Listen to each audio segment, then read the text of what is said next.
before the video even starts, is editing Jacob. I want to say that this has somehow become maybe the biggest project I've ever worked on with TCG Buzz. I've done a lot of editing work and research for this episode. Part of that is, although this was a fun haha conversation I had with Two Lanes, I wanted to make sure that we weren't spreading any misinformation. Now, I know a lot of you are going to be like just listening to this episode while you work or study or do the dishes. So I wanted to make sure that you could know when there's additional context or information on screen.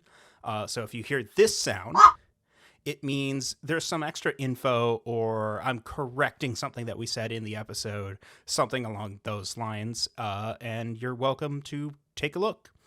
Oh, enjoy the video. It's great. I promise. Hello and welcome to TCG Buzz. Today, we have some of the dankest, darkest, most disturbing examples of scams, cheating, and mysteries in the TCG industry, all in a fun, algorithm-friendly form. Wow, it's an iceberg. I'm here too. We're going to talk about some random stuff from TCGs. It could be fun facts or all the stuff that Jacob just said. And also, that one thing that you want's probably not on here, and you're going to have to yell it about us at the comments. Yeah, that's a sentence. So this was your idea. You came to me with it, and I made the actual iceberg. I made a bad one a long time ago. Put it up on screen, editor Jacob, and laugh at Two Lanes. I don't know if it was an HTCG one, homemade trading card game one, or if it was just a card game one in general, but I made it in, 15, 20 minutes. I'm like, oh, this is fun. People like to make these kind of videos. And then I brought it up for TCG Buzz, and here we are. Yeah, you brought it up. You're like, can we do this? I've got a couple ideas. Here's this and this and this we could have on it. And I said, great, I'll handle that. And then it turned out to be 4 months later. I don't know what happened. So yeah, you probably won't know all of these, and I know that because I am a huge TCG nerd. Two Lanes is a huge TCG nerd, and we each have stuff on this list that the other's like, I don't know what you're talking about, man. So let us know which things on this list you were not aware of. Did you know everything? That's really impressive. You are an ultra nerd. Let's get right into it. Yeah, let's start at that level 1. Level 1. All right, so level 1, this is going to be some really basic stuff. Why don't you pick whichever one you want to start with? I mean, I guess we'll just start at the top and go down. Let's start with MJ Holding sells resealed packs.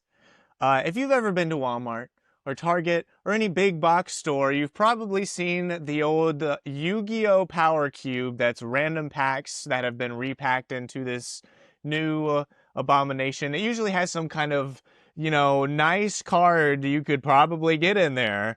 And you're probably not getting that card. In fact, you may be impossible to get that card. I don't know. Have people ever got any of the good hits out of these?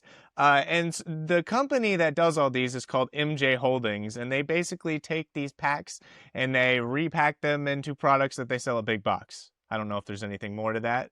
Jacob, do you have anything? I would say MJ Holdings is a scam company, to be clear. I think the MSRPs on the things they sell are wildly overpriced, and they're generally filled with garbage overstock.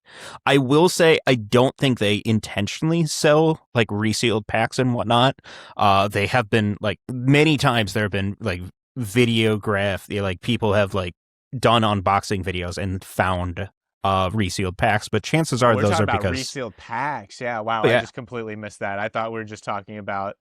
I mean, MJ Holdings. Well, technically, they are selling resealed packs and boxes. Yes, I thought we were just talking about the company that sells the power cubes. I haven't actually heard of resealed packs from MJ Holdings. Well, see, the thing with them is almost everything they sell is either like unsold stock that they repackage, or it's returns. They get a lot of returns in, and especially once like collecting ramped up in the late 2010s, you started to see a lot of people go, I'm going to buy this box box, open all the packs, reseal them with. I was gonna say something, and then I realized that's another entry on our list. We'll get to in the next tier, so I won't say that. But they fill them with garbage, and MJ Holdings just ships them in a box, and then you, the consumer, lose out. So they Yeah. feel very tame.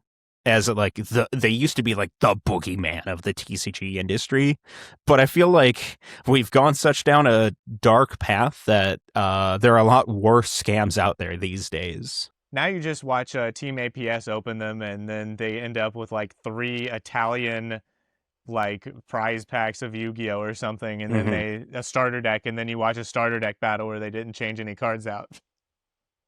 Yep. Stinky gamers. I think everyone understands this one. We don't have to say much. TCGs attract a crowd that tends to have very bad hygiene skills. You can't go anywhere within the TCG space without seeing memes about people who just fucking stank. Just recently, like just last week, there was like a thing that hit the news cycle, the TCG news cycle. That sounds silly to say, where a LGS had to. They said they were stopping Yu-Gi-Oh because the players were too stankin'. And I then saw in a the huge comments for thing. that article, sorry to cut you off. Yeah. In the comments for that article, people were like, "Yeah, this wouldn't happen in Magic," and then replies to that comment and be like, "You shut up! It happens there too. It I happens everywhere." I saw a huge discussion online about one of the more recent Bushi Road regional tournaments in Illinois, and how it was so incredibly noteworthily stinky. Uh, Wash yourselves, please, Wash people. your ass. Yeah. I don't know who said that. Somebody says that. Maybe it's another Team APS guy. Short printing. Do it. Short printing. Sometimes cards of the same rarity aren't actually the same rarity. Usually on a sheet, they'll have multiple uncommons, let's say, of one card and then one uncommon that they know is going to be really, really good. Maybe they only put one on the sheet. It is a thing that happens in all types of games, but I think games like Yu-Gi-Oh! Are most well known for it being a thing. I have heard a lot of people talking about short printing in Yu-Gi-Oh! Some in Magic as well, but you can find it just about anywhere in any game. Most games I don't think do short print intentionally, but there's always a concern that they do. This used to just be the way that trading card games did rarity. Like if you look at a bunch of really old games, like On the Edge or Wyvern or like old Magic, the rarities wouldn't just be common, uncommon, rare. Sometimes they didn't have rare. They had like the first couple like expansion sets sometimes would just have common, uncommon. But then there'd be like common 3, common 2, common 1. And that's how many times it appeared on the sheet. So a common 1 would be harder to find than a common 3 because there'd be 3 commons on the sheet compared to 1. And yeah, that's just how they did some of those old games. MetaZoo Pump and Dump. Boy, are we not going to have the time to go into this that it deserves. You can make a whole documentary on You could make MetaZoo 10 probably. documentaries. Yeah, MetaZoo, if you don't know, it was a game that got very, very big in the COVID era that It started off with a really small Kickstarter. It was like $10,000 or $15,000, and then just like between that and like the COVID card stonkening, it went whoosh and it got to be this crazy reseller, hyped to be the next Pokemon game. And the company also, I guess wanted to really buy into that hype. So they just started making a whole bunch of products that are like just crazy. They were making like Valentine tins, they were making lunch boxes, they were making skateboards, they were making shoes. They just MetaZoo everything. And then I don't know what, I'm not exactly sure what happened to the downfall of MetaZoo. Like we said, this is just uh kind of off the cuff. I don't have the whole story right now, but they ended up not selling a lot of stuff and just like closing shop and exploding. They didn't deliver a lot of their final products, which one of them I'll be mad at forever because one of their final products was an uncut sheet hoodie. And that's the funniest thing I've ever heard. I never yeah. got my uncut sheet hoodie. MetaZoo, Meta 2, Meta 3, give me my uncut sheet hoodie. Yeah, the thing I'll say is there are a lot of people who just hear MetaZoo and think very bad things, but there were a lot of genuine fans of the game who were really, really passionate about it and weren't just in it for investing. They genuinely liked it, that got left holding the bag and lost a lot of money on promises of MetaZoo existing for a long time, which it we don't have to get into Meta 2 right now. Let's leave that for another day. Car pools are lucky. This is a really simple one. It is a common thing you'll see on social media, especially places like Instagram and Reddit, of people like opening packs of cards in their car, and they're like, "Oh, it's a car pool, so I got the really really awesome Super Chase card." Right.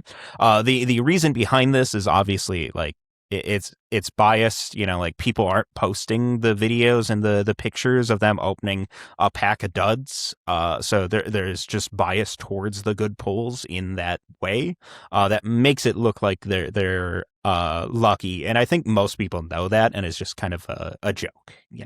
It's a I meme. don't know. I don't ever open cards in my car, but I did one time, and I got a secret rare out of a Bandai thing, out of Well, two packs of two different sets. looks like you proved me wrong. It's a real thing. Car pools are lucky. Your Says anecdotal car evidence pools. of one is worth it. Yep. Yep. The big three. You will hear this What's term that? all the time, especially if you listen to this podcast. The big three. It's just a quick term to refer to Magic, Pokemon, Yu-Gi-Oh. There have been other games that have challenged their dominance, but those are the games that have been relatively on top since their creation, since their release. There have been a couple other games that have rivaled the big three, but Perhaps even right now, One yeah, Piece might be looking at Yu-Gi-Oh. I think so. Yeah, or Force of Yu-Gi-Oh's Will, panicking a little bit, maybe. even Cardfight Vanguard in its early days. Like there were games that in discussion, but maybe not hit there. I'd say One Piece is probably the closest we've ever gotten. Um, but yeah, big three. If you hear that term, it's just Yu-Gi-Oh, Pokemon, Magic. That is tier number 1 finished. Let us move on to tier number 2. Things are going to be getting just a bit more obscure here, but we're only going down one level, so don't expect anything too crazy yet. Tier 2. What about I'm Stormcrow? Why is this on here? Everyone knows this is the best card in Magic.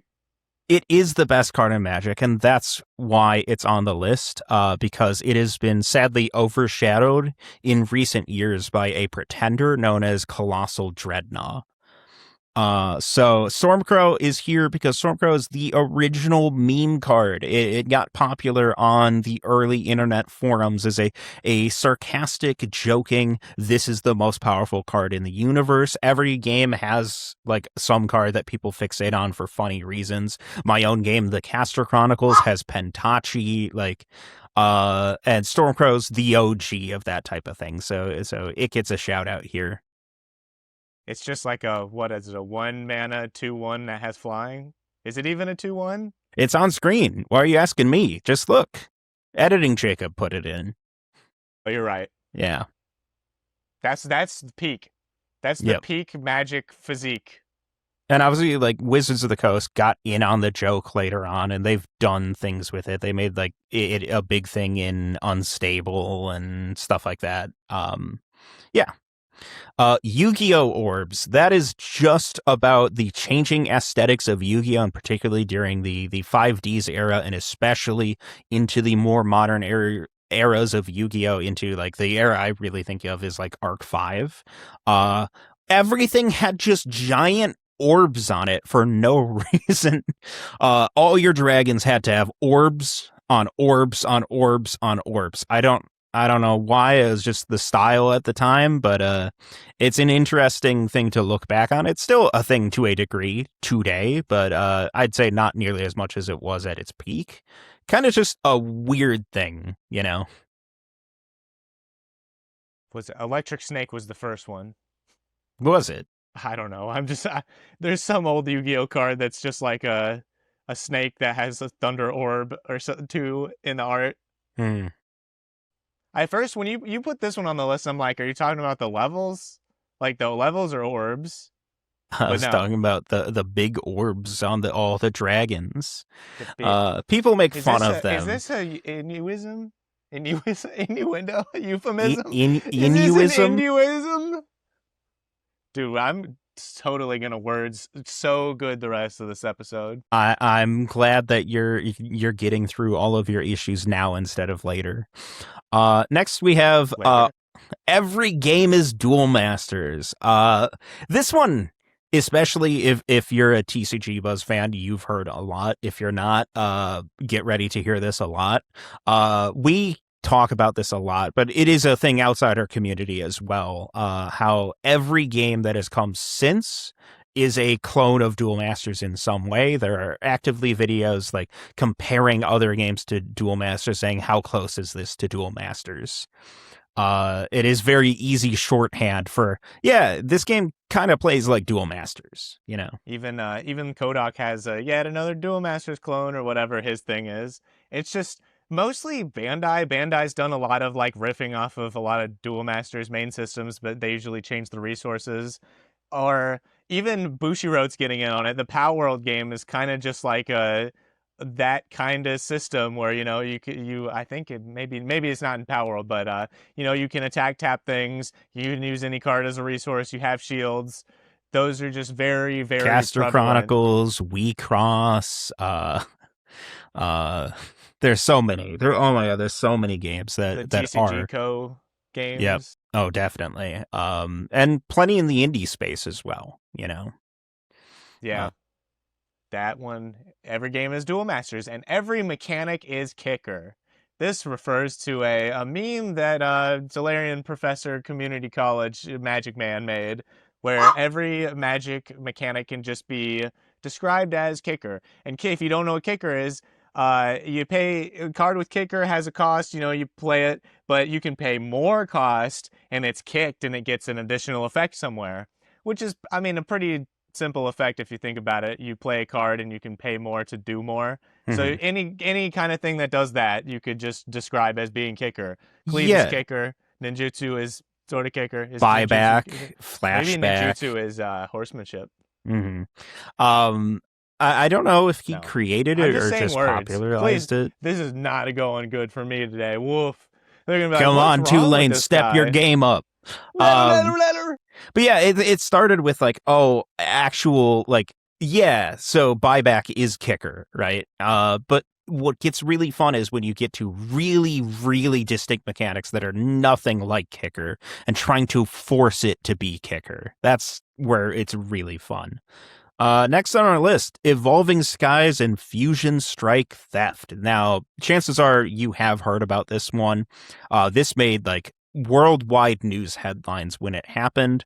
There was a guy who was a employee of one of the card manufacturers who stole thousands, and I mean thousands of pulls, from Pokemon sets, to the point where before the community knew about that happening, there was already a lot of commentary about how those sets had unnaturally low pull rates.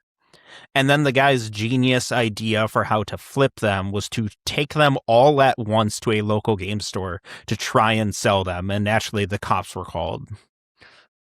Yeah, can I sell 1,000 insert chase card from this set? It wasn't even 1,000. It was like 2,000 of every chase in each of the sets. Definitely Very no good idea. suspicion there. The pictures are crazy. I'll put them up on screen. That's a lot. Yeah, that's a lot of cards, man. Not the most subtle act there. You know what Um, also isn't a subtle act? GI Joe cards. And we're not talking about the GI Joe TCG. We're talking about a specific thing that happened where everyone's favorite human being influencer, Jake Paul, or maybe a Logan Paul, I don't know, one of those guys, I think it was. bought I don't know which of the Paul brothers it was. I can't really tell is the one of those. difference. They bought a base set of I think it was Pokemon. Logan. Boy, yeah, okay, it's one of those guys. Yeah, just add that to my tally of saying things that are not correct this time. But the Paul Mr. Paul bought a box of old Pokemon, and when he opened it, there were G.I. Joe cards inside and not Pokemon cards. Yes, a classic, a bait and switch there, and this was a very, very, very expensive case that was bought. I don't remember offhand the end outcome of the situation, but it made a lot of news headlines, a lot of stuff about the infamous GI Joe cards. So that's really, it's a funny in hindsight, but also it's just an interesting part of TCG history. Why don't you take the next one as well? Are you talking about Redemption. Redemption? I think the second longest running card game.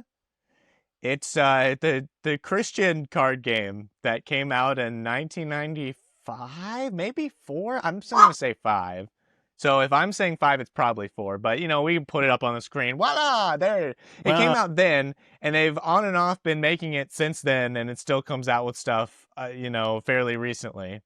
yeah, I am always surprised at how consistently it gets hits. I mean, it's got a good niche. If you're looking for a Christianity-based card game, it is definitely a good fit. And I have not actually played Redemption, but I have some friends who have, and they say it's actually pretty decent. It's a pretty good game. Yeah, you have to like save lost souls from your opponent. You basically play the good and bad guys. It's one of those where you play, your good characters and you play your bad characters to defend the souls from being saved by your opponent. Uh, Everything has banding, I think. That's like kind of a core mechanic of the game. If you know banding from Magic, Mhm. maybe that could be on level 1 or 2, but bands with what? Uh, yeah, the Redemption, it's much better than the more recent. I think I've seen at least 3 AI slop Christian TCGs in the past couple of years, and they're just Yeah, all terrible. yeah. Uh, okay. Next story time with the next one. Uh, The next one that actually might have come true. Yeah, so I put this on the list several months ago because it had been months upon no, years since, like, I remember the first time I heard Chaotic was coming back was like 2010, right? And then again, like 2013, 2015, there was a very serious rumor of it coming back, like 2016, 2018, 2020. Like, this is just a thing that's been going around for years and years and years. And every time it would be, oh, it should be coming back next year. It should be coming back next year, right? So it was a classic, like, meme reference, like, oh, yeah, I'm sure Chaotic's coming back this time, right? And then in between me starting work on this list and us actually recording this, It got announced that it's actually coming back for real, for real. it's actually happening. And I'm like, should I remove this from the No, list? No. it's great. No, it's awesome. I'm really excited about Chaotic, less excited because it's Panini, but it should be cool. That one guy that's been saying it every year. I knew it! I've been The right all along! the one guy who's been putting poly market bets on Chaotic coming back. What? Kalshi bets. I've been betting every year that Chaotic's coming back, and I finally hit it big. Woo, baby! Next tier. Tier 3. We're in the water now. We're in the water now, boys. The Tokyo Dome riot. What the heck? If you think people scalp bad in recent times, or scalp maybe not the right word, but there was that one art exhibit that got completely overran by people trying to get the Pokemon art card. Well, this happened in, I think, either 1999 or 2000. The final piece of Exodia is going to be, unleashed upon the world at this Tokyo Dome event, and people were way too many lined up trying to get this card, and it didn't go well. And yeah, that's the Tokyo Dome riot. People trying to get that Exodia the Forbidden One card, which in Japan they like drip fed the Exodia pieces over several different releases. Unlike us in the US, they just gave it to us all at once with the Legend of Blue Eyes. Yeah, I think that was actually pretty cool. And I put this one relatively high. I know there's a good chance a lot of people don't know it, but there's a really, really excellent video by Mini Kudos that goes over it, and it's got like 900,000 views. So I figure it's fairly well known, you know? Cardfight Online. I want to talk about because I was there for this one and this was crazy. This was a big push to release a Cardfight Vanguard official simulator for the first time ever. It was on Steam in like pre-release, pre-alpha. You couldn't download it, but you could like sign up to be like notified when it was ready. They had a big like physical promotion where you could go to your local game store and get a special card that you could bring to a regionals tournament and get cut. And you get like special promo cards. It was eventually released into beta. And I can put some footage up here because Mr. Speed Robo of Speed Robo Games was a beta tester for it, and it has some of the like actual footage and like files from the game. So I can show you what it looked like. Pretty Is it cool. unregistered Hypercam 2 with like a Linkin Park song playing in the background? Yeah, not the most high fidelity footage. But what ended up happening was the game got canceled. It was in beta. There was clearly a ton of work done on it, but it was canceled, like with no word from anyone involved. My understanding was that one, the introduction of new mechanics right at the same time into Cardfight Vanguard made additional programming work be necessary. I believe it was G Guardians being introduced, which like completely would have required a big rework of the system had already built. And also the main developer behind it at the same time was releasing Fate Grand Order and was printing money. They had gone from being a small publisher, a small game developer, to printing money with the Fate series. So they're like, yeah, we don't really need this Just, silly little card game it's, thing anymore. yeah, just get rid of it. Yeah. I'm Exploded. not 100% on all those details. Please don't take that as fact. I was there, but the companies involved were not too forthcoming with information. So a lot of it's hearsay and speculation. But the point is, this game was made, it was playable, and then it was canceled, never to see the light of day. Let's move on to the next one where the thing that's not finished that's getting canceled is the world, because we're talking about Hecatomb, where it's a card game where you're a eldritch entity that's trying to end the world, or you're a cultist working for the eldritch entity, whatever, something like that. The thing about this game is the cards are all plastic pentagons. This was made by Wizards of the Coast in 2005 or 6. It made 3 sets, and it got canceled because they said it was getting too expensive to manufacture the plastic pentagons. Really? Really? You don't say. They blamed the wars in the Middle East. Said oil's getting too expensive to make these plastic craps. And if you want to know how this Hecatomb game played, just look up one level. Go back to every game's Duel Masters. Duel Masters was made, at least in part, by Wizards of the Coast, and Hecatomb was made by Wizards of the Coast. In fact, if you start looking at a lot of like popular card games, you'll see the same names pop up a lot. Hecatomb was mostly Duel Masters, except instead of shields, you had souls, and you had to get 20 souls to end the world. I guess one neat thing about this game is your souls automatically went up one every turn, so there was kind of a cap on how long the game would be built into it, because eventually, even if no player did anything, you'd eventually get to 20 souls. But also, when you attack your opponent, you like steal their souls, so theirs goes down, yours goes up. It was definitely a game of all time. You have anything to add on Heck and No, Tomb? I think Hackadoom's cool. It is here because it's a cool game that you might not know about, and is interesting, and it's definitely a little spooky.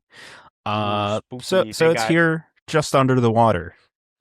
yes, my one of my favorite cards in the first set. They have like haunted lawnmower or something, and it's like a big, expensive body. It's like, oh, we got like eldritch monsters, The but other thing that's kind of annoying with Hackadoom is it's actually pretty hard to get scans of the cards, which yeah, I not know only that's are they like, plastic pentagons, but like 4 of the 5 sides are see-through yeah. because you like stack them on top of each other to evolve them, and it was, just was.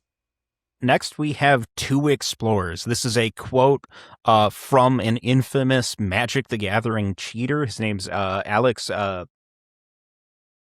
Bertoncini. And I remember this happening. This was crazy. He is in a televised match. I believe it was Star City Games who hosted. He was in a televised tournament match. Like it was recorded. We have the footage.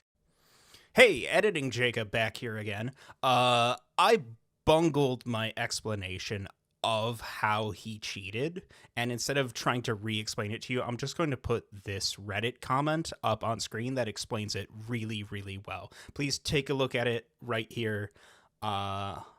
Oopsies. And he gets away with it in the moment, but it is the audience watching this live stream game that are like, dude, what the hell is going on? And it is a very infamous case of cheating, but that term "two explorers" became a meme for years after. Yeah, you could probably make a whole iceberg with just like magic televised shenanigans. Mm-hmm. There's Or like just the go to cheating. combat, the Dryad Arbor in the lands. Oh, that's a good one. That's a good one. Uh, But you know what's not a good one? Whatnot scams. If you don't know, Ew, stinky. Whatnot Ew. is like Twitch, eBay. You live stream live auctions for cards, and you can, when you win, they like open the packs on the stream, or they can ship it. You either rip it or ship it. Mm-hmm. And there's just been a lot of things that have happened with people, they pull a good card and then like somehow it gets off to the side and it doesn't actually make it to the person it's supposed to get to. Or there was a big thing I wish I could remember. We were just talking about it on the pre-show kind of thing where they used to have a lot of like wheels where you spun the wheel and you could win something, but I think Whatnot had to like limit or remove people from doing that because there was something scammy going on with giveaways or wheels or something like that. It just sucks. The whole website sucks. Don't use Whatnot. There's a famous example. I'm not going to show it here because it is filming of a child, and I'm strongly against putting stuff of kids out on the internet. But there was a parent and child duo who were doing Whatnot streaming. Again, I'm really, really strongly against that to start with. Kids should be able to live their lives off the internet. But that's me ranting about my personal opinions.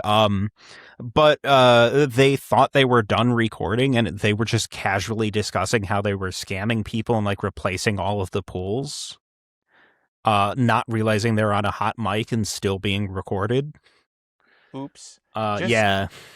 Whatnot to me is just like probably overpay somebody because you're getting hyped and there's live interaction or something. You just have to press a button to make your bid go up, and it's easy to be just like, wee, I'm gonna Mhm. get this pack, and you end up paying $20 for a pack that somebody else opens and ships to you. Like, And just then they ship it to you, and you get an empty envelope.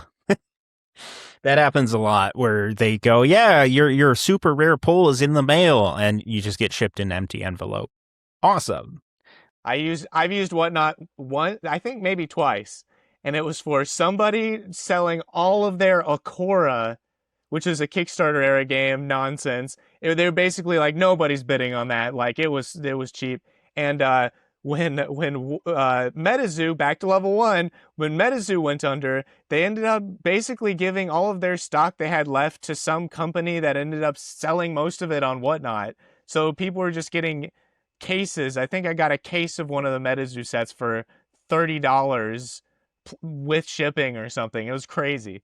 Hmm.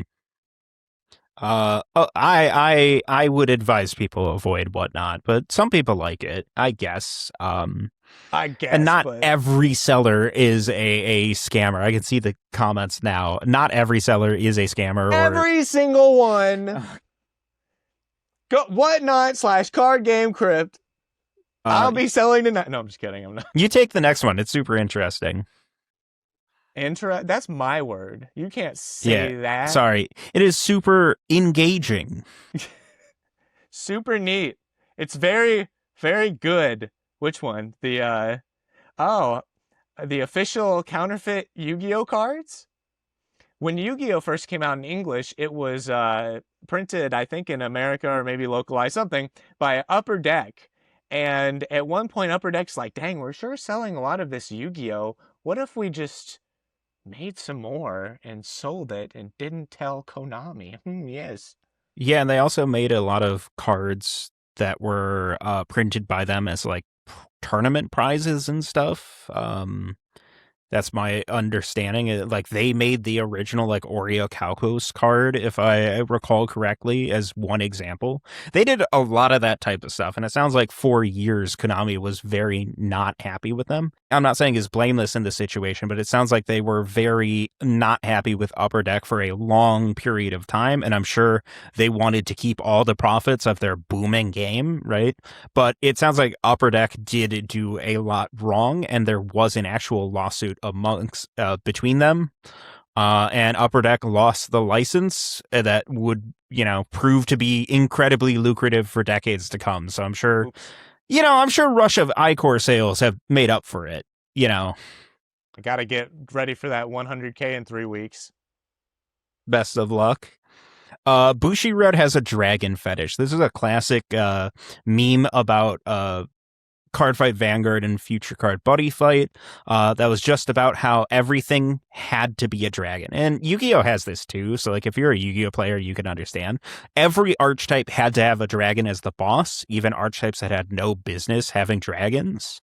Judgment Dragon. What is the rest of this archetype? Holy people. What's their boss monster? Falcor. Yep.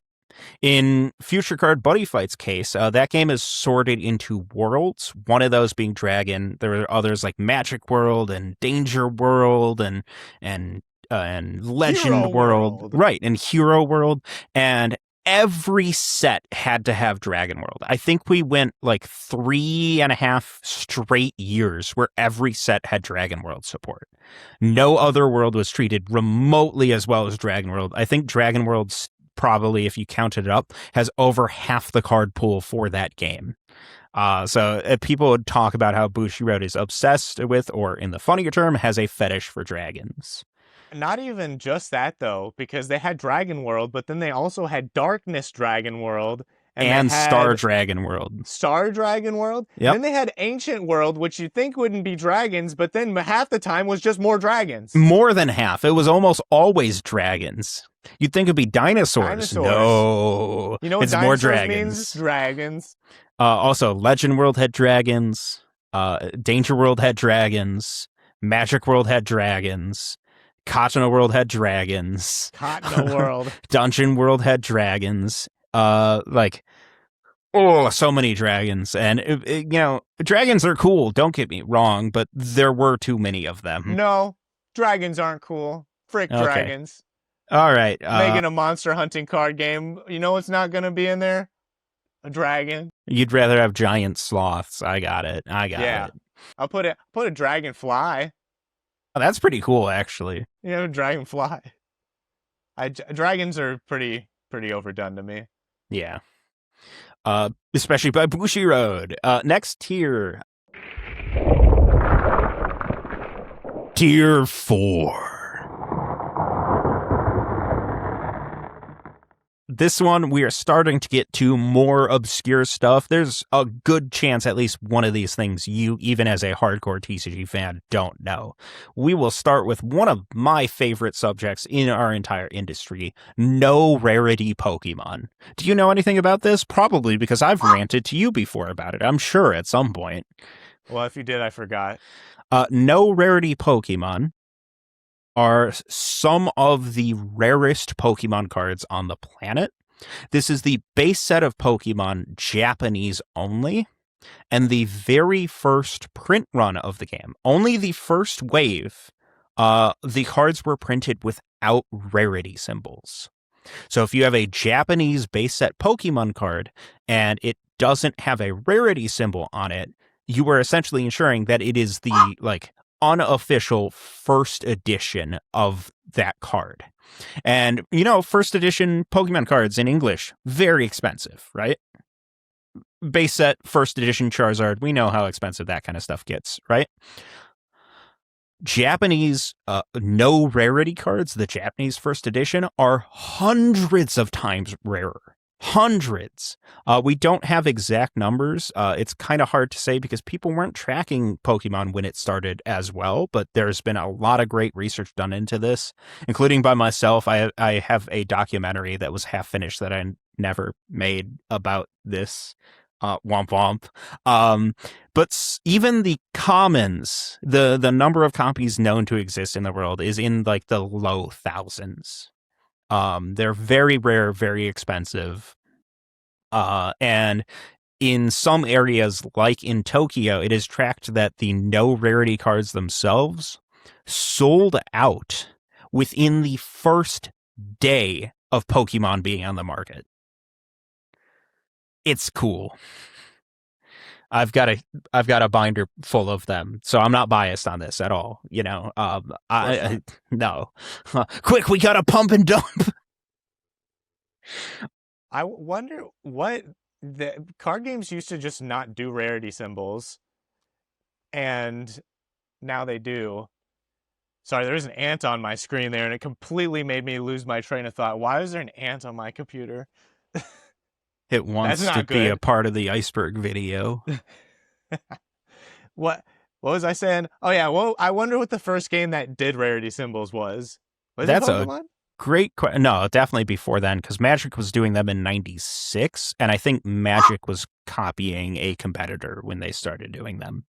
But I don't think so. Don't fact check me.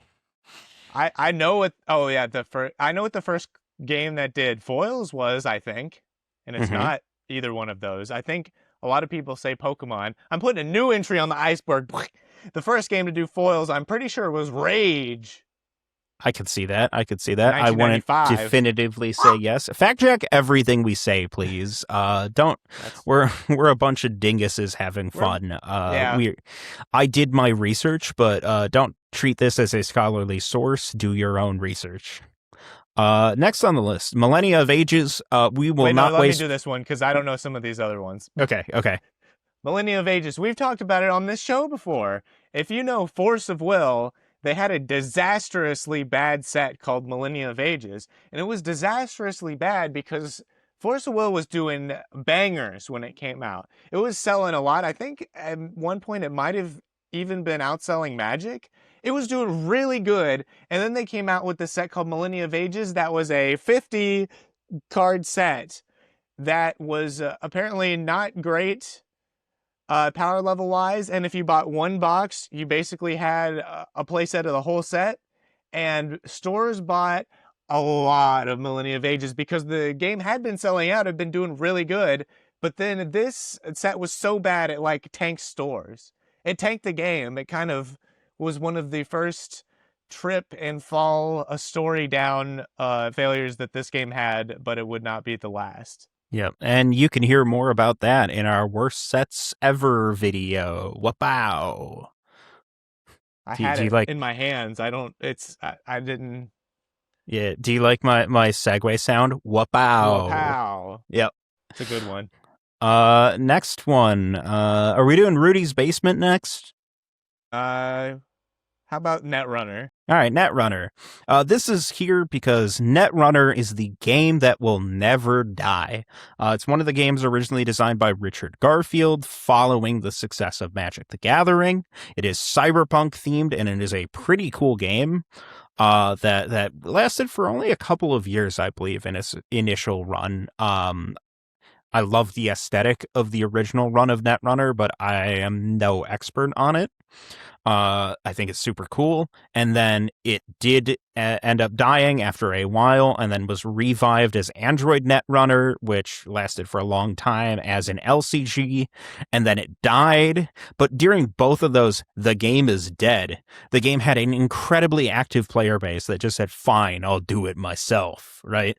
And to this day, there's a very, very active community for Netrunner. I've met several of the people who work on the game, in unofficial and official quantities, and like they're just so passionate. This game will never die because people truly, truly love it. Yeah, it's basically all fan run at this point.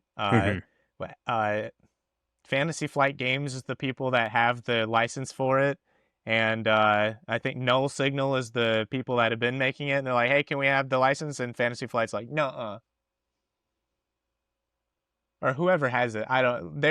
Fantasy Flight was the people making the game. So I don't know if they still have the rights or what. But people are saying, whatever.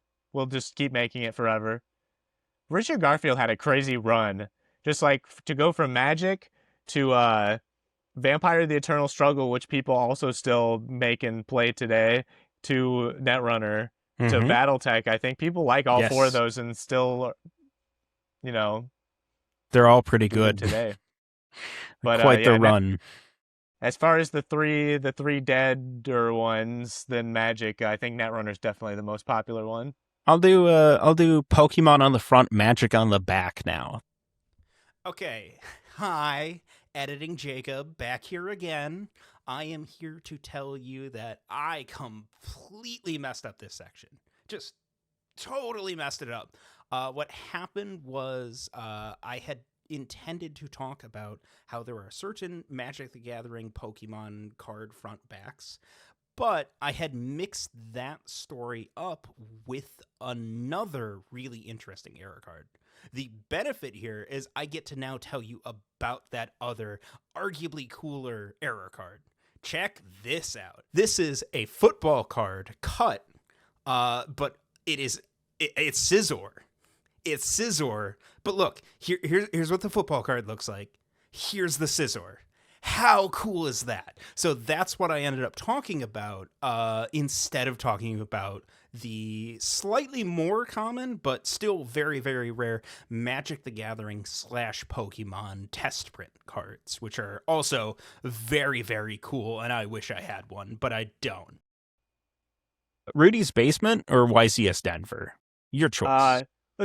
Rudy's Basement. So there's this guy called Alpha Investments. He stands in front of a bunch of cards and it says folks really loud.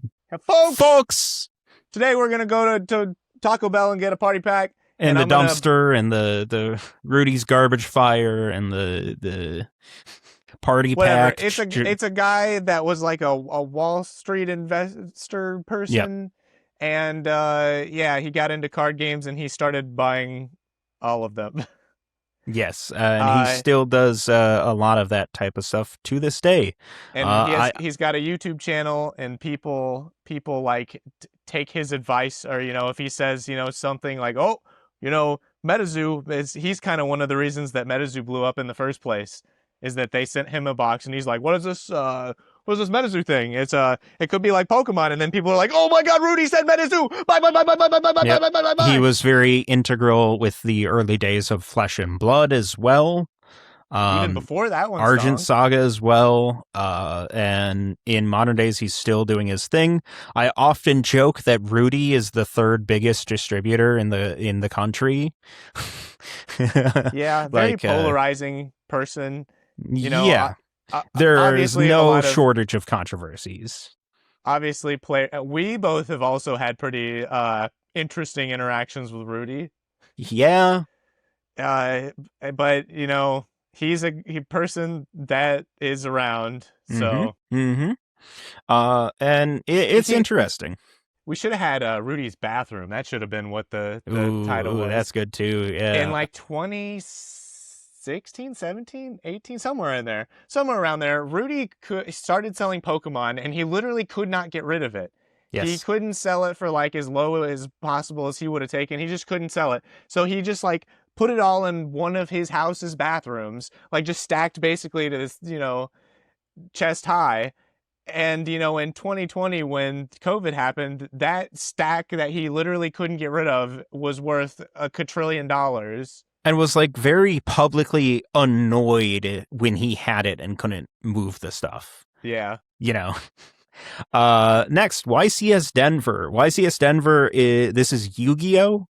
And it is infamous for being an event where maybe more cheating happened than any other tournament in history. There are multiple from different people, televised, like live streamed examples of cheating, just brazen cheating constantly throughout the game. It's absurd. It is absurd how much cheating, and it has become kind of shorthand for a messy, terrible event filled with cheating.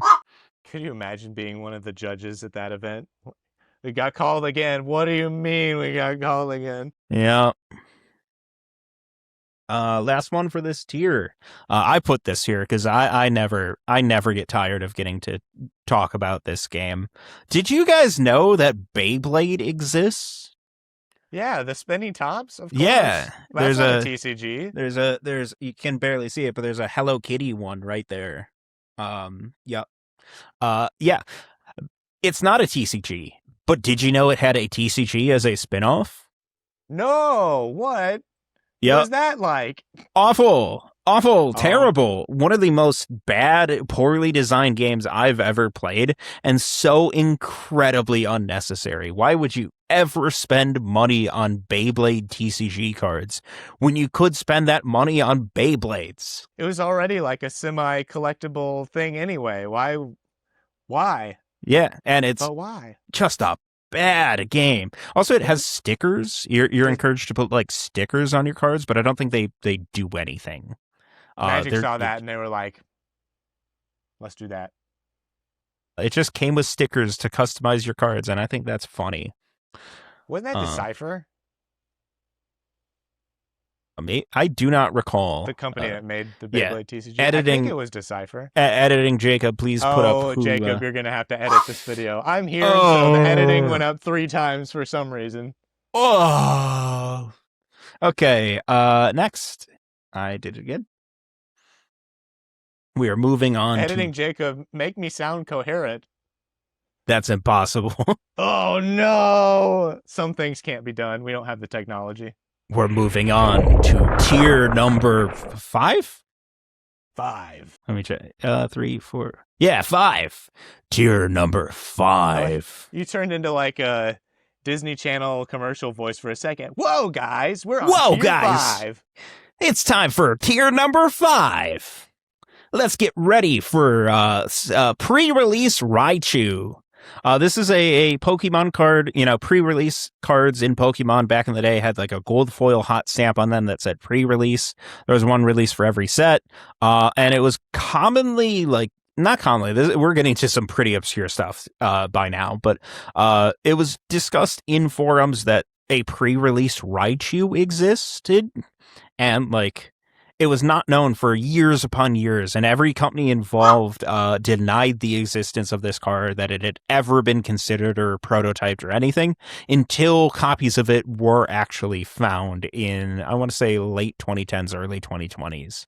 Like actual final proof that, yes, this like conspiracy around the pre-release Raichu was real. It's pretty cool. That's kind of crazy because there was one for Yu-Gi-Oh! That was kind of similar where there was like a toy line where you got like a shiny version of a card and it was like the GX era. I think I had the Clayman toy. I don't know if it had a card, but it was theorized that there was a Cyber Dragon card. And for like a decade, people didn't know it existed. Maybe not a decade, for a long time. And then somebody finally like posted one on Reddit and it's like, oh, it's real. Mm-hmm. I'm adding new things to the list all the time. I like that. There's no shortage of mysteries and fun facts when it comes to TCGs. I just can't say we're good today. I'm smoking that pack. You get the honors of handling Avril Lavigne. Avril Lavigne. Okay, this is another one we love to talk about. We've probably talked about it a couple times. So Battle Spirits Saga was a game that Bandai released in 2022. And it's a retranslation, re-release of their game Battle Spirits, which is really popular in Japan, but the first time it came to English, it died in like 5 sets. So they brought it back to English, and to market it, they did some very interesting things, like get Avril Lavigne to pose with a picture of some of the product and be like, hey guys, we gotta battle some spirits. It's spirit battling time. And that was just a very strange marketing move that people thought was funny, including us. Some of their other stuff, they had, some of them made more sense. They had ProZD do a bit with Battle Spirits, and he had a card.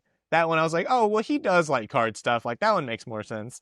I think they Mhm. had a Game Grumps cards, which I guess Aaron sort of like does pack openings Yeah, sometimes. Shuffle Master.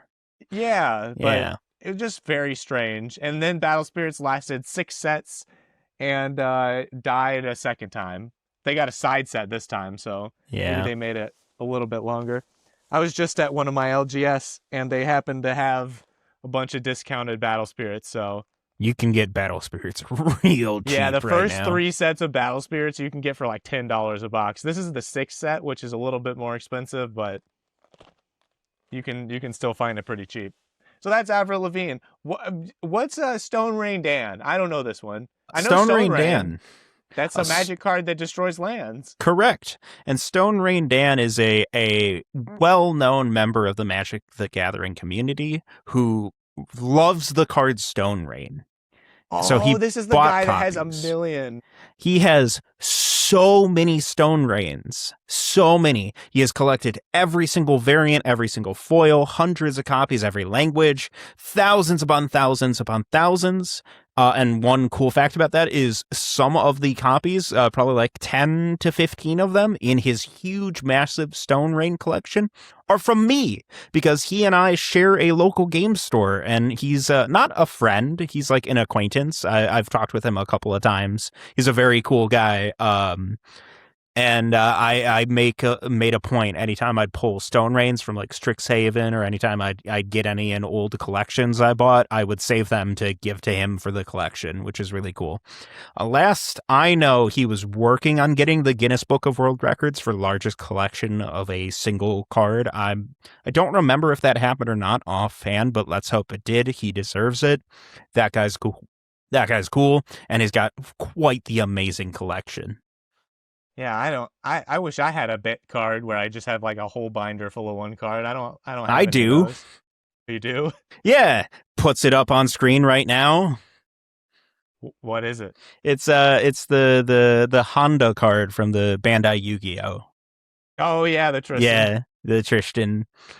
I have a X. friend from our Digimon locals that has a whole binder of Kunamon, which is just the little bug rookie, like yellow Yeah, bug. I love collecting stuff like that and seeing people with like collections like that, especially when they're just for fun. They're not people like buying out cards to raise Right, yeah, it's just prices. some random card. Yeah, it's My for the love favorite, of the game. when Digimon first came out, somebody tried to make it seem like it was a some kind of power investor move where they had like 100 copies of like Edamon, the orange monkey guy, which was Yeah. not a good card. And they're like, they're gonna do another metal Edamon, and this card's gonna be great, or something silly like that. But it was pretty funny. Spectral Chaos. Spectral Chaos is really, really cool. It is a Magic the Gathering set that never was. Um, it's really neat because it started development in 94 around the release of Legends. And although it didn't release in any way, shape, or form, a lot of the concepts from it would be taken and used for years upon years after. It was designed as like a big multicolor set and wasn't released because they had just done Legends, which was multicolor. But a lot of the mechanics and ideas from it would be reused. And what's cool is fans in 2020 rebuilt the original Spectral Chaos set. It's really neat to see like the experimental side of Magic the Gathering from the mid 90s because they had worked on it and play tested it for like 3-4 years, constantly resubmitting it, trying to get it published, and it never came to be, but its ideas would be reused over time. It's super neat. Next two are you. All right, let's go. Decipher was huge. You might not have ever heard of Decipher. We've mentioned them in this video. We've mentioned them in past videos too. But Decipher was sort of the other big card TCG making company in the 90s. Yeah, I They mean made they made Boy Crazy. What else can you they made the their Star legacy Wars. speaks for themselves. They made Boy Crazy and Austin Powers. Yes, but also Star Wars and Star Trek. Yeah. Anyway, Decipher was basically the big two of, you had Wizards of the Coast making Magic and Decipher making Star Wars, Star Trek, and they were huge. But then in like 1999, they got hit with a big ol' oopsie doopsie. They did millions of dollars of embezzlement to their like president, Yep. and this ended up losing them the Star Wars license, which went straight to Wizards of the Coast. Hmm. Oops. They had a couple other games after that that were still pretty popular. They did a Lord of the Rings card game that went on for quite a few sets. They did a Mega Man game that only went 3 sets, but people still like play and make new sets of that game today, which is wild. They did a dot hack game. I'm like looking at my wall over there. They did a dot hack game. That one was pretty popular. I think that won some award for like best new card game, but then they kept losing licenses. And after the embezzlement, they just like eventually sputtered out and died horribly. So Yeah. they went from one of the biggest card companies to Yeah, they who? were like basically the Bandai of their day, where it was, mostly like producing licensed card games, but at a huge scale with big releases, and every new game was a big blockbuster. To not being relevant within the span of like 6 years. Yeah. And then the other one we have is HTCG slash Game Crafter. HTCG means homemade trading card game. And that's kind of a thing that started on YouTube of, kind of teenager kids posting their like, look at my card game, Dude Battler Man 5000. And like it sort of formed into communities of people making their own little homemade card games. And that eventually, led into like Discord community, which at this point is kind of funny. I think the HTCG Discord is like not very much homemade Yeah. anymore. But some of the bigger channels, I think the biggest channel to come out of that was Chaos Galaxy. We had him on TCG Buzz that one time. That was cool. What was my segue sound? I forgot. Editor Jacob, put it back Whoosh. in. Wow. Yeah, could you take a moment? Because obviously I play a lot of HTCGs. I'm in the industry. I've helped a lot of small time game developers move from being I make a little cute homemade game to being a real indie publisher. Uh, could you recommend a couple of like games that you recall from the HTCG scene from the years? Dang, putting me on the spot. Well, I have a video on my channel where I open like 20 of them at once. In fact, if you look over here, all of these are from Game Crafter. All of these boxes are Game Crafter stuff I bought over the years, and I haven't opened any of them because I was trying. I gotta finish editing that one thing where I opened 20 games before I open 20 more games. So now I just have like all these games. There's some cool ones though. Combo Masters, that was on my first video. But Combo Masters is this cool game where you sort of like line cards up and then you like activate them all at once and they do things based on what's, around them. That's a really cool That's pretty one. cool. Uh, Other ones. That's where I just like start. Hey, what's in this one right here? Listen. This one's open. Oh shoot, this one's actually pretty cool. Monstrider. Monstrider was pretty cool.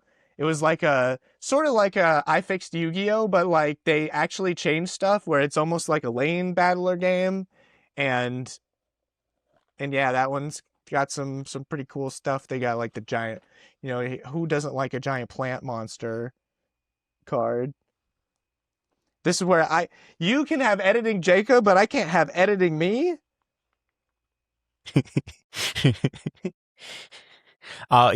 You know what? If you really want to put in the work and edit, no, that's not happening. Screw you. You're going to take 3 months to edit a 2-minute clip to insert 3 yourself. months? That's not true. I can do it in less than that. Don't believe you. Joke's on you, fool. I can't get it done. Editing Two Lanes here to show you some really cool Game Crafter games. But first we gotta hit that Asian mythology music. Alright, first we got Eldritch Kingdom. This is like Gwent if it looked like Bloodborne, and it was physical. Yeah, it's just this really gritty art style. It's kind of one of the older ones. I think this is from like 2018, but it's really cool. And then after that, we got Skyscape. Boom. This is a creature battler. It's got some really cool art, very different style from most of the other games you'd see. I'm just scrolling through some of the crossover cards real quick. And then how could I not mention The Great Harvest? This is a TCG about farming and fishing. What else could you possibly want? All right, those are some cool Game Crafter games. Back to the scheduled programming. But the point is, there are so many amazing games out there that you can't find at a big box store or even your local game store. Like if you think that all trading card games out there are Magic the Gathering, Pokemon, Yu-Gi-Oh, Bandai, you're not even hitting the tip of the iceberg. Sorry. Yeah, my head is already going a little crazy from all the stuff that we've got to talk about in this video, making me try to remember a bunch of HTCGs that I've played once. You know what? I will give you some that I think are cool, and you can put them in the video, because I think that is cool. I think they do deserve that. Yeah. All right. I'm down. Yeah. Game Crafter. Game Crafter is a website where you can like do. I didn't even mention Game Crafter. Sorry, we revealed the next level. I'm still talking about Game Crafter. Yeah, go ahead. That's a website where you can basically put your cards in and like their manufacturer, and you can buy like one booster pack and have them sent to you, and you don't have to worry about manufacturing a whole print run or anything like that. I had some just laying around, but I guess I don't even know. Oh yeah, this box on top, because I'm trying to come up with a bunch of recent games to make another. I've opened a million games, and there's this Mythic Guardians is one that has pretty cool art. It's, I think, just kind of a creature battler, but yeah. So I just bought one pack. They get manufactured when you buy them. It takes a little while to ship them to you. Quality is not amazing, but you know, you got a booster pack for your game, and you didn't have to spend $10,000 on a manufacturing run. Yep. Pretty sweet. We are now on tier 6. Tier 6. Tier 6. Tier 6. Tier 6. He's broken. Just we are at the bottom of the iceberg. Tier 6. I don't know what I'm going to do for these transitions, but I'm going to have fun, man.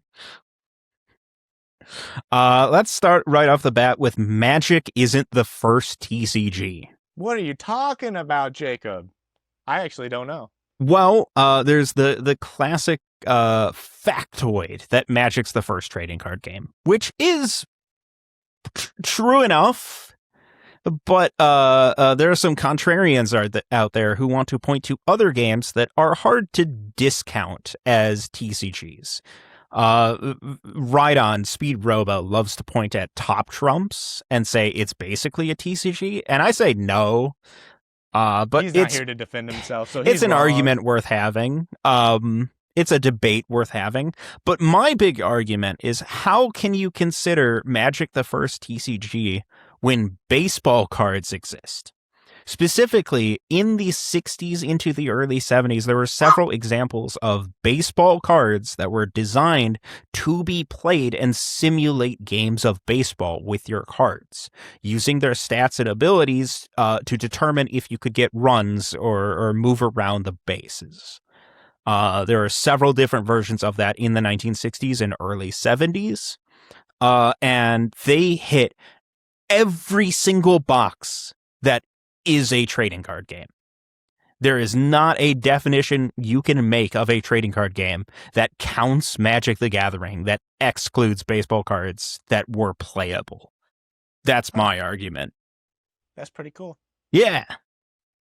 It's just a fun fact. In all real terms and what people are describing as a trading card game, yeah, Magic's obviously the first, right? Kind of crazy that how long, collectible cards existed before someone was like, what if game on top of that? Well, yeah, like they decades. Go back. Decades. They go back almost to a century. Longer than that. They go back to the 1880s with cigar box cards. Yeah, so the first ones being of presidents. And you can even go back further with presidential like illustrations for campaigns as the actual initial start of what would become collectible cards. Or you could even like draw a parallel to stamp collecting.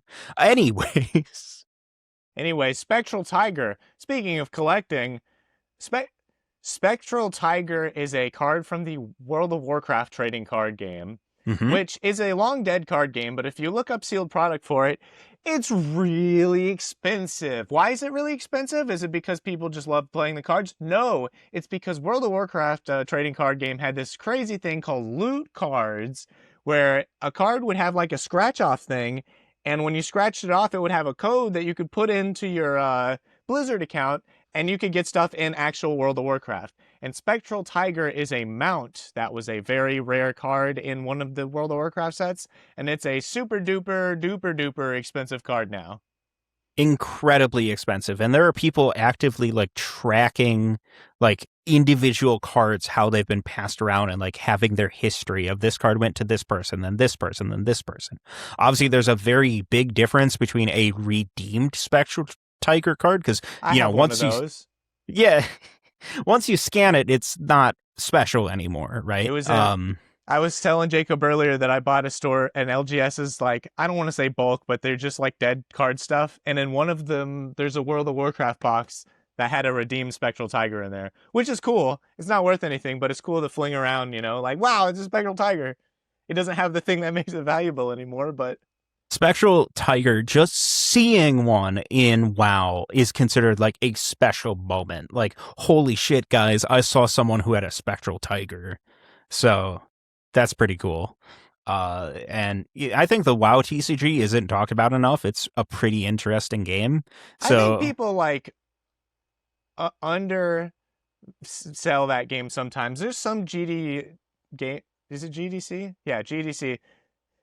Where they say World of Warcraft's just magic fan fiction. And I'm like, well, I mean, no. I mean, creatures battle, but like then every card game just about magic fan fiction. I don't get it. mhm. Which The one's like next? combat system is completely different, which I could go on a rant of what is and isn't a magic clone or that kind of thing. That just usually doesn't go anywhere. Yeah. What do you want to do next? Mm, I think let's do Cryptic, man. Okay, yeah, that's a fun one. Take it away.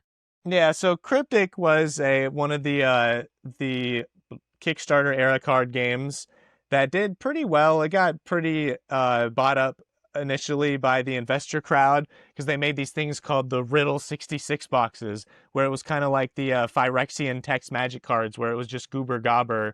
I think yeah, this one's actually one. Huh. I don't think you could see it because my lighting's kind of pretty terrible. But there's no actual words on this card. It's all just goober gobber. And those did really well. And eventually, the creator of the game bought a van and painted it all to be the Cryptic van, and he went on this like country tour of the US to go to LGS and convince them to carry Cryptic. And it didn't go very well because the game dead after 2 sets. But Yeah. what yeah, Cryptic could probably just be its whole entry on here because after the van tour didn't work, I think the creator just kind of gave up, and then Speed Robo Ride-On was kind of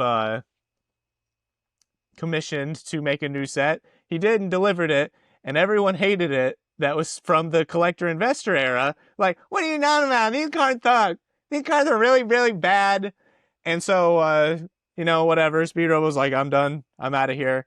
And then some other group like took control of Cryptic and they tried to crowdfund a third set, and it didn't work. They did not Yeah. get the amount of money they needed. So there is still no third set of Cryptic other than the one that Speed Robo made, Nope. which I'm sad I didn't get a box of because there's probably none of those that exist anymore. And the cryptic van has kind of become like a shorthand reference to like a indie game creator overspending or like doing something foolish. Yeah, and if you want to know how Cryptic plays, go back to level 2 because it's basically just Duel Masters, but somebody said, wait, what if we took Duel Masters, which was an evolution from Magic, and we turn it halfway back into Magic? Yeah, we should do that.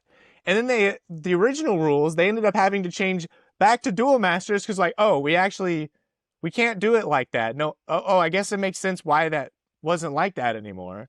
Mm-hmm. Oh, so yeah, that's the Cryptic Van. Cryptic fan. Magic the Gathering card frame experiments.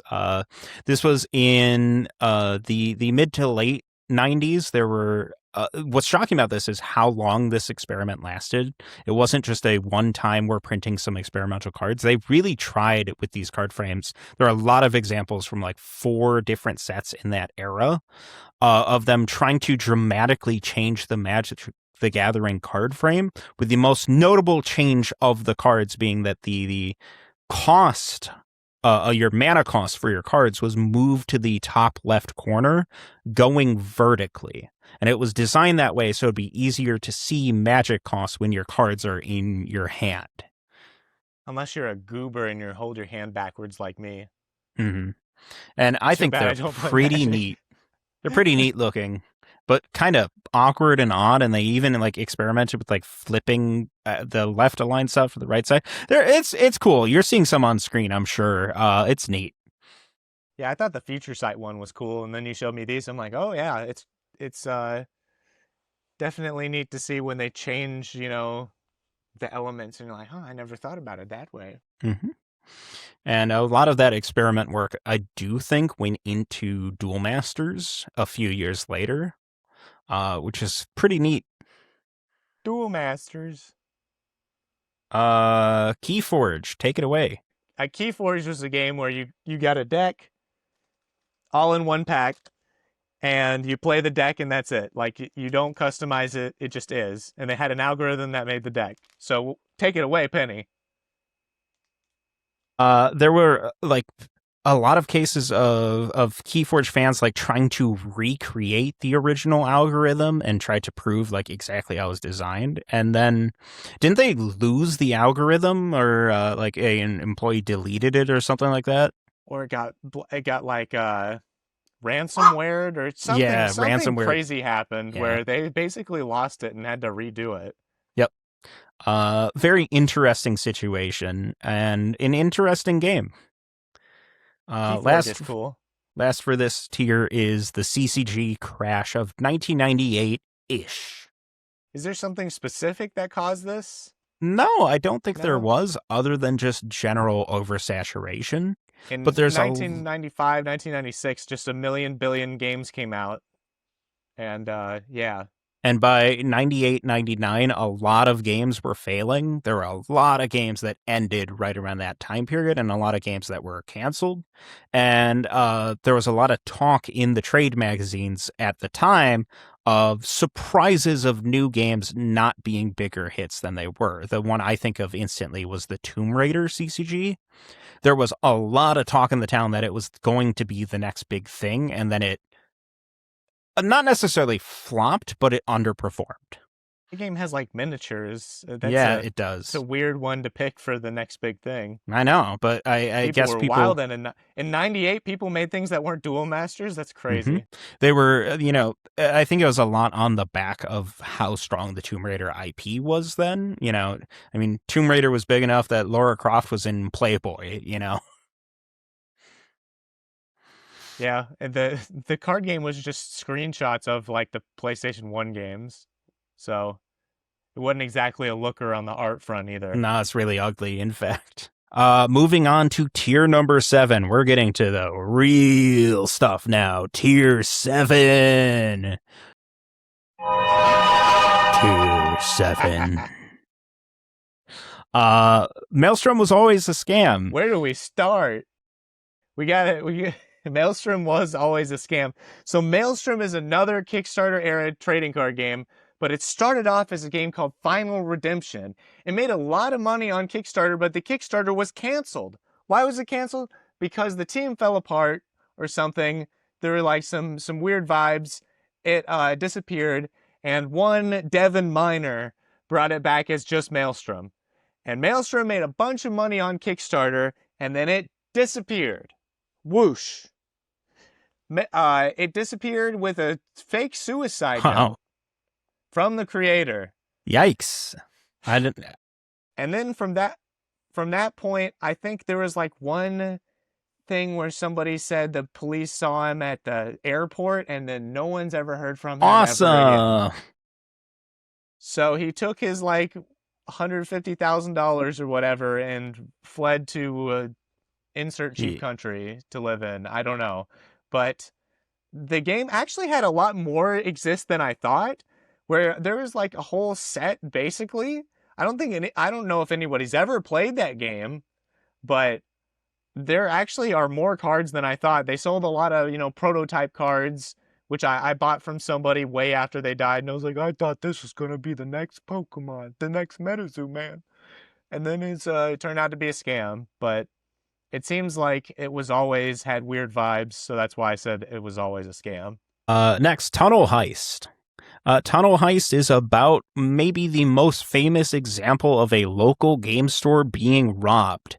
That could be its entire own category. Local game stores are very commonly targets of theft and burglary due to having very expensive, high-end, and generally untraceable goods. Local games. If you're a local game store owner out there, take your security seriously. Especially for cases like this. There was a store called Dewey Collectibles in Anaheim, California, and they were burglarized, and the thieves made off with over $180,000 worth of merchandise. It was all caught on camera, and what was so unique about it was that they got into the store by burrowing a hole through a neighboring business. So they broke and dug a hole through one of the walls and crawled through the wall in order to get inside. And it was all on camera. There were news stories about it. Very interesting. Pretty messed up for the store owners. It's like some cartoon. Yeah, really. Really. Yeah. It's crazy what people will do for a payday. What's next?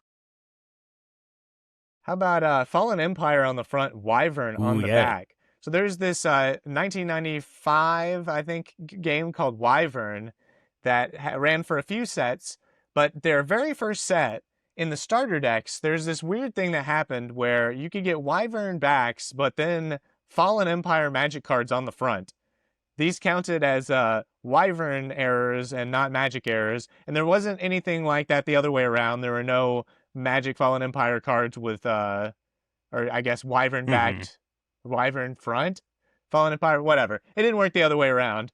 But yeah, so if you ever come across the premier limited set of Wyvern starter decks, they're most likely going to be opened because people wanted to see if they could find the elusive Fallen Empire Wyvern cards. Pretty cool. Kind of like the case we had of Pokemon and Magic earlier, but neater. That's because they're in actual product.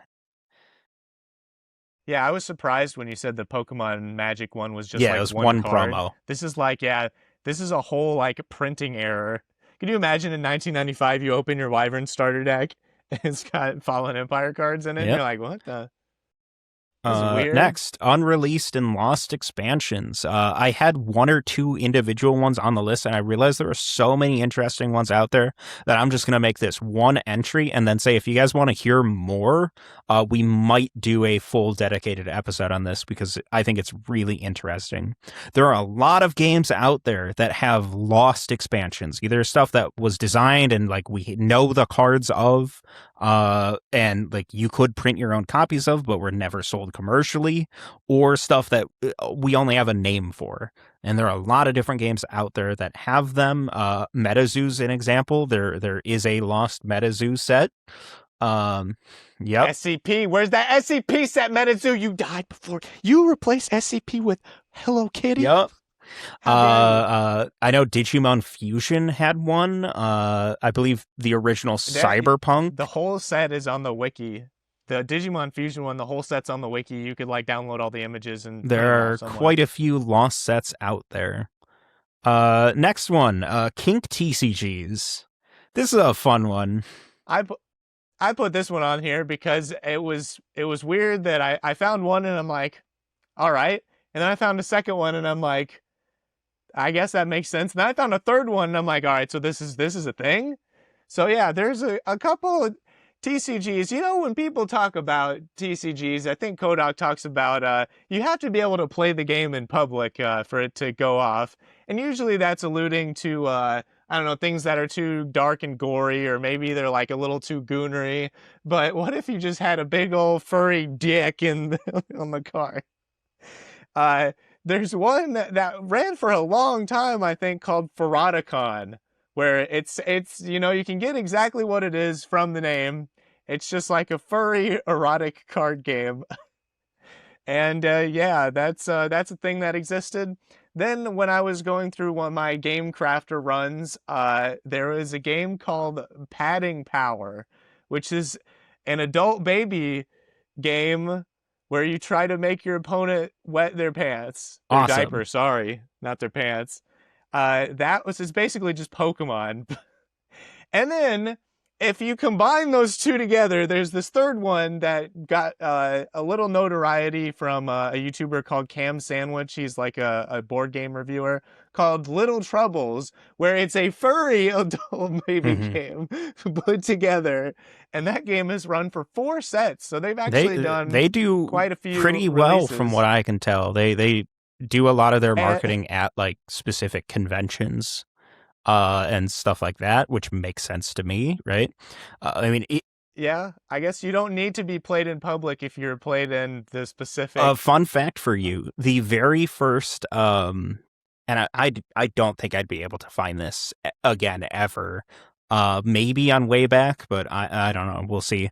The very first thing I ever saw on Kickstarter. I was going on Kickstarter to look at Shovel Knight's Kickstarter. So like that should like put you, when it was, right? The very first product I ever saw on Kickstarter was a tentacle themed X-rated TCG. So, Yeah, I mean, I'm not here okay. to The yuck hentai people's game. yum, Right, but yeah. they're certainly You know, interesting.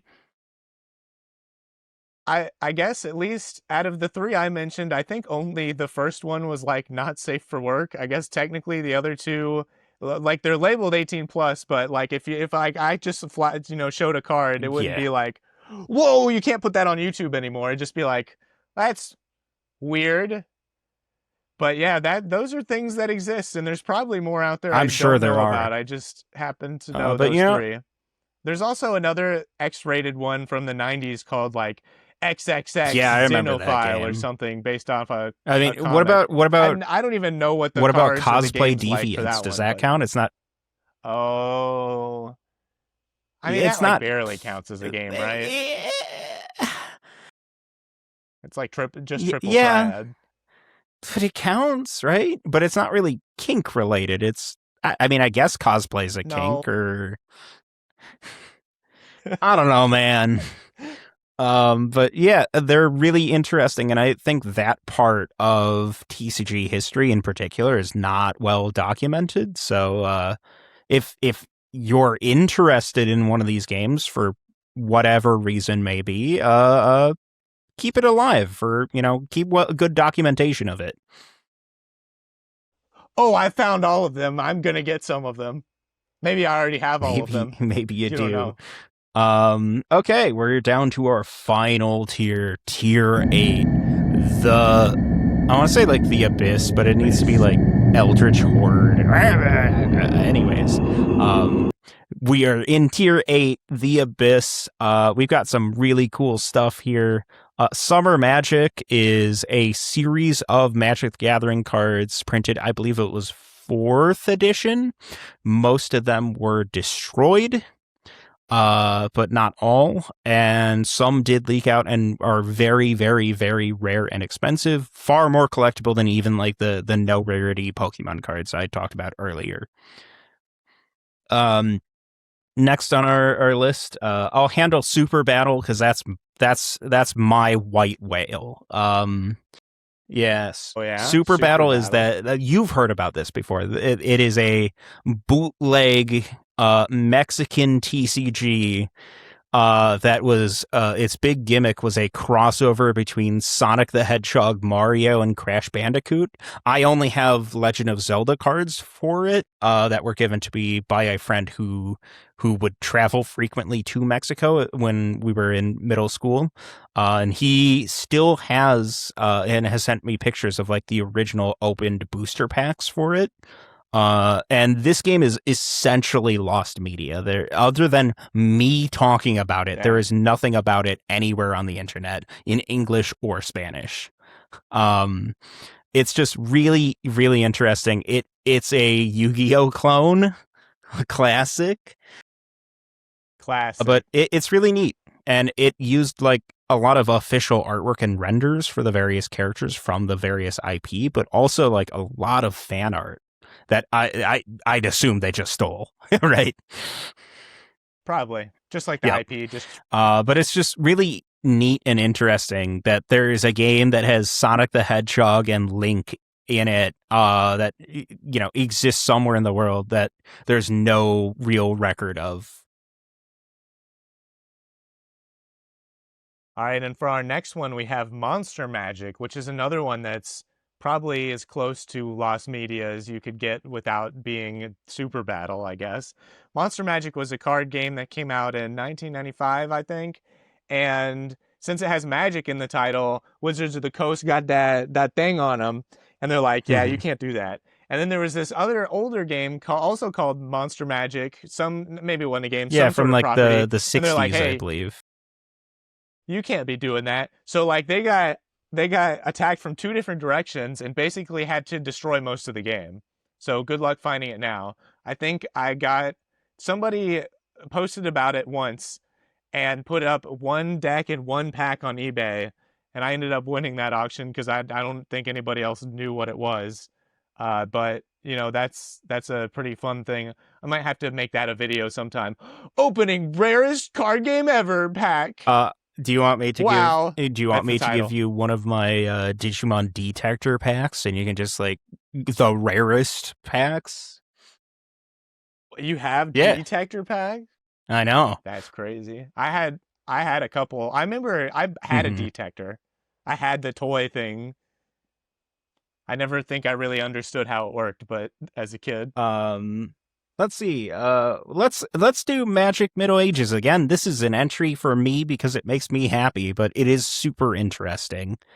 I did a full documentary on this one. This one I actually finished and released, talking about, Magic Middle Ages. This was an unofficial set created for Magic the Gathering in its very earliest of days. We are talking Magic the Gathering was not out in all 50 states yet. And this is, I believe, right when Legends was coming out. I believe this was developed before Legends and then released like right at the same time Legends did.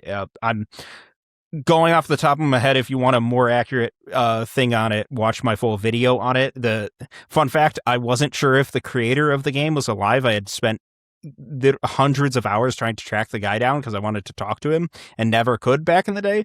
And then cut to like 5 years later, he's just in a Reddit thread and we got to talking. He's like, "Oh yeah, your video is by far the most accurate coverage I've ever seen of Middle Ages." So that was cool. You don't you don't understand, viewer, how hard sometimes it is to find information about Oh some my of these old god. games. Like sometimes even just basic information. I made a video on the old the one they did after Detector, Digimon CCG, and it was basically impossible to like how did people play this game? You know, in a tournament or anything just casually. It's like there was nothing. There's like one guy that has a website that has like the card images, and I like out on a limb like emailed him, and he was basically the only person I've ever talked to We that knows salute to anything about that that guy, game. our ultra fans keeping the games alive. Hell yeah. Yeah. Thanks Mm-hmm. Cyberdramon's Index for keeping the Digimon CCG Yeah, memory I alive have at a least a little big bit. rant brewing from something that I was dealing with during research for this iceberg video. How it's really, really hard Yeah. to find full complete scans of the trade magazines, Scry, Inquest, Game Trade, etc. Oh, those would be so There cool to are like have. partial scans of like Game Right, Trade yeah. on the Internet Archive. There's like issues like 180 to like 280 that are archived. But there's so much missing out there, and it's so frustrating. I want all of them, and I want a nice, neat database of them that I can easily look through and preferably search. Because research is so hard, guys, for our industry. It's so hard. And I know you know that better than anyone. If you want to learn meta information on a dead game, you gotta go to Pojo and Yeah. pray. It's an Yeah. old forum that had just had every card game, and you're like, you know, what did people, play? And you're probably reading through like 14-year-olds Yep. posts at the time. Yep.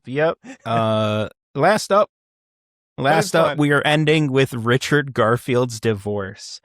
This is the card that Richard Garfield created, the special Magic the Gathering card created for attendees of his wedding.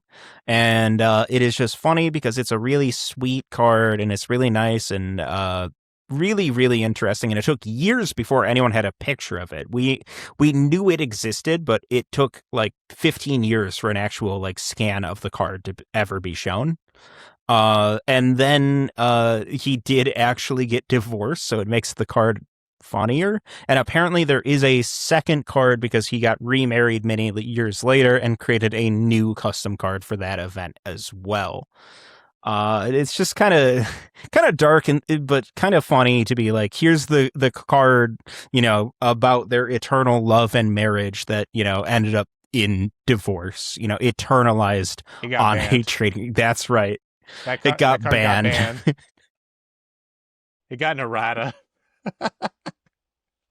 That's terrible. That is our entire list, folks. Please let us know what things on this list you did not know about. I'd really love that. Obviously, this is nowhere near a comprehensive iceberg list. There's a lot I had to cut, and there's a lot that these two idiots did not think of. So, absolutely. Yeah, tell us your funny thing that's just some fun fact of TCG history. Yep. Yeah, please do. One. And if you like the video, do all the YouTube-y stuff. And we'll see you guys next time. You should just cut that, like, perfectly cut. Tier 9, the Two-Lane Snuff Film.